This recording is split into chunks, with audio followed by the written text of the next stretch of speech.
Ineos reportedly lining up Zinedine Zidane as the next Manchester United manager. Sir Jim Ratcliffe's plans for new Old Trafford Stadium backed by local council, and John Murtough set to be offered new role at Manchester United. These are all the things we'll be discussing on today's show. But before we jump into that, please smash a like on the video, subscribe to the channel if you're new, and let's get straight on into it. So let's start off the show with the stadium story. This is coming up from the BBC here in the UK, and the headline is Sir Jim Ratcliffe's Manchester United stadium plan backed. It goes on to say that a vision for a new Manchester United ground that could double as a Wembley of the North has been welcomed by the local Manchester Council. It says Sir Jim Ratcliffe, co-owner of the club, has outlined his preference to replace Old Trafford with a ground that could be used as a national venue. It says Manchester Council welcomed the proposal as part of his plans to regenerate the wider Trafford Wharf area, but said it would be up to the club to fund a new stadium. So for anybody wondering what exactly this is, apparently Jim Ratcliffe has sought funding from the government, from local councils, to apparently go into a brand new stadium for Manchester United. Obviously, this has had mixed opinions from people. People saying, why should taxpayers' money be spent on a new stadium for Man United? You've got a guy who's worth, I believe, £30 billion individually, Jim Ratcliffe, who's just bought £1 billion worth of shares in a club, and he apparently wants to get the taxpayers of the UK to pay for his new stadium. I mean, it doesn't really make sense, does it? So it's interesting to see that, you know, the local council have all but confirmed that if Jim Ratcliffe wants his new stadium, he's going to have to fund it himself. It's not going to come from taxpayers. And I think that's the correct decision. I think it would be a little bit strange if, like, you know, our tax money here in the UK went on Manchester United Stadium when our owners sat there with 30 billion net worth. Like, doesn't really add up to me.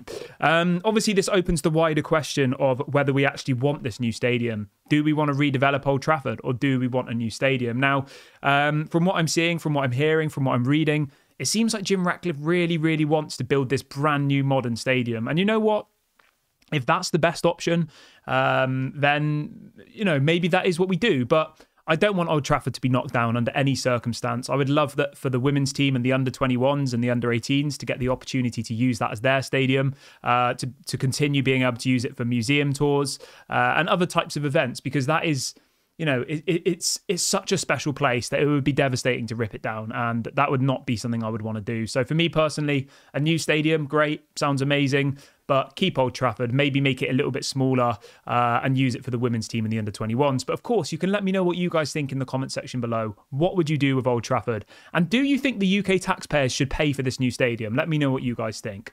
Moving on to the next story, let's talk a little bit about John Murtough really quickly. This is coming out from Jamie Jackson, who reports for The Guardian and The Observer here in the UK. And he is reporting that it is expected that John Murtough will now be offered a new role at Manchester United, but will consider whether he will accept it or not.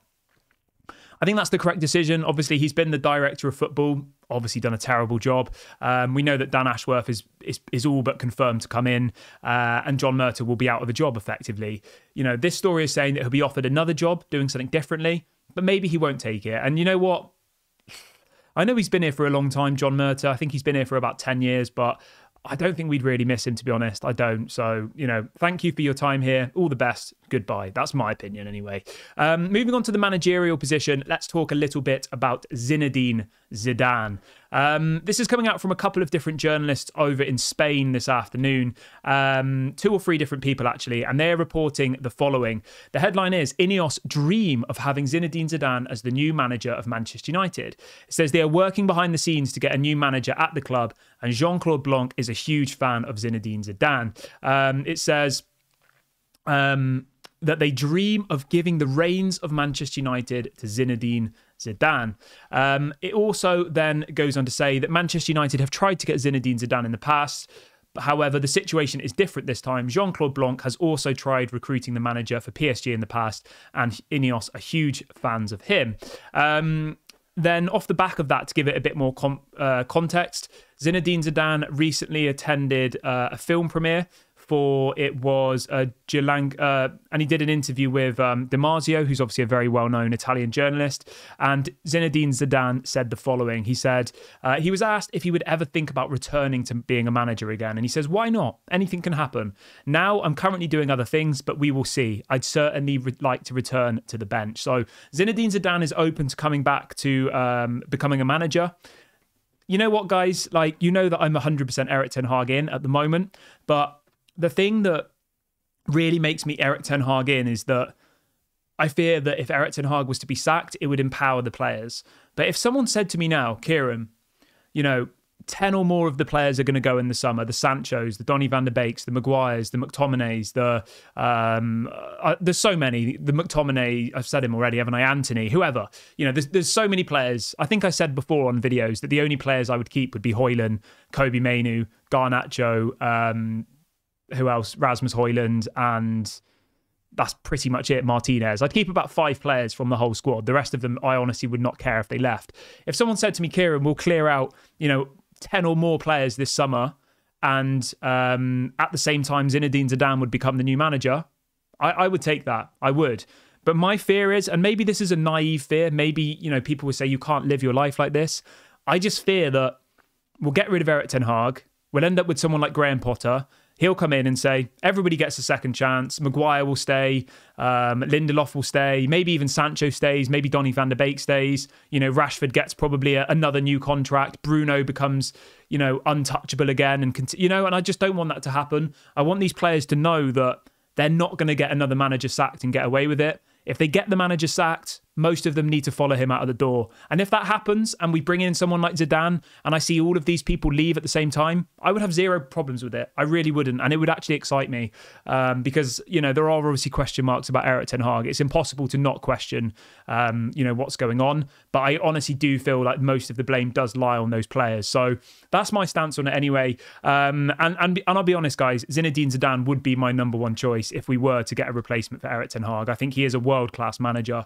You don't win 3 Champions Leagues on the bounce by fluke. People will say, oh, well, he had Ronaldo, he had this. PSG have had assembled the most crazy squad of all time. They had Neymar, they had Messi, they had Mbappe in the same team. They didn't win anything. They won the French league. That was it. They've never won a Champions League. So money doesn't always bring you success. So for people to say, oh, Zinedine Zidane did it because he had Ronaldo, winning 3 Champions Leagues in a row is not just a fluke. It's not a coincidence. So, I'm still firmly Erik ten Hag in at the moment because, as I said, I don't want to empower these players. I don't want them to feel like they're getting off our wrath, if you like. But that's my take. Would you like to see Zinedine Zidane at Manchester United? Let me know in the comment section below. For me, I would. I think it would be great. But only, the massive point is only if most of the players went at the same time. That would have to happen. But yeah, let me know what you guys think on that one in the comment section below. Always interested to see what other Manchester United fans have to say. So yeah, finally, really, really quick one as well. Just wanted to say that Eric Ramsey, who was one of the coaches at Manchester United, has now officially left Manchester United. He's no longer a coach. I think he was the set-piece coach for a while. He didn't do very well, clearly. We're very bad at set pieces. And he's moved to Minnesota United in the MLS, and he will become the manager. So fair play to him. He's gone from being a set piece coach and being, let's be honest, terrible, to getting a job in the MLS as a manager. I mean, that's pretty good, isn't it, for him? So fair play to him. Hopefully we actually bring in a set-piece coach who knows what they're doing now. And, that's something that I would expect Jim Ratcliffe and Omar Barada and Sir Dave Brailsford to be actively working on. And hopefully that comes in, and hopefully we see, a notable change in the coming games, because at the moment, we've been terrible on set pieces. We concede so many goals, and it's just really, really frustrating, isn't it, to see? So hopefully this guy leaving will make a big difference. The final story I want to talk to you guys about today is coming from, again, Jamie Jackson, a very reliable journalist, someone whose work I really like. And he is reporting this afternoon that a number of Manchester United players complained to coaching staff that they wanted Sunday off after Saturday's 2-1 defeat by Fulham. It says this request was rejected by staff. So I did a bit more reading into this, and apparently every single day after a match, every week, after a game, the players are expected to come in the next day, watch videos, have kind of massages and stuff, and analyse the game from yesterday. And this story here is saying that apparently the players, after the game on Saturday, after putting in that absolutely pathetic performance against Fulham, which was a disgrace, I don't think any of those players walked off that pitch with any pride or any actual integrity, being completely honest. They were all terrible. Walked off that pitch and then apparently asked the staff if they could have the day off the next day. I mean, what a load of rubbish. And I think, it's completely rightly so that was rejected by the staff. I hope they were in there. I hope they were, made to sit there and watch how poor they were against Fulham. And I hope that they've learned from it. But knowing this bunch of players, they probably all went home and cried and said, oh, I can't believe he got us to come in on a Sunday. I wanted to sit at home and play on FIFA or what. Like, you know what these players are like. The stories are going to keep coming out. After every negative result, it will be Erik ten Hag, only said I could have one piece of toast for breakfast, or, it's just stupid stuff. It's like what children would say. I don't want to go to work tomorrow. I don't want to go to school. I mean, you're professional athletes earning hundreds of thousands of pounds, earning more money in a week than what most people would probably earn in 10 years. And you have the guts after putting in that pathetic performance on Saturday against Fulham in a must-win game to then ask for the day off. I mean, it just makes my blood boil, so I'm not going to talk about it for too much longer. But yeah, obviously, as always, guys, let me know your thoughts on everything we've discussed on this evening's show. Let me know what you think about Zidane. Let me know whether you think the players deserve the day off on Sunday. Maybe you're sat there saying, you know what, Kieran? Let them have the day off. They did really well on Sunday. I'm obviously joking. I mean, who's going to come out and say that? Maybe a rival fan. But yeah, thank you so much for everyone who's watched this evening. Please don't forget to like the video before you leave. Subscribe to the channel if you're new. This has been Daily Red Devil. For anybody who watches regularly, this is a pre-recorded video, so apologies if I've not read out any of your comments. Have a great evening, everybody. I'll be back live at 11 a.m. UK time tomorrow. Speak soon.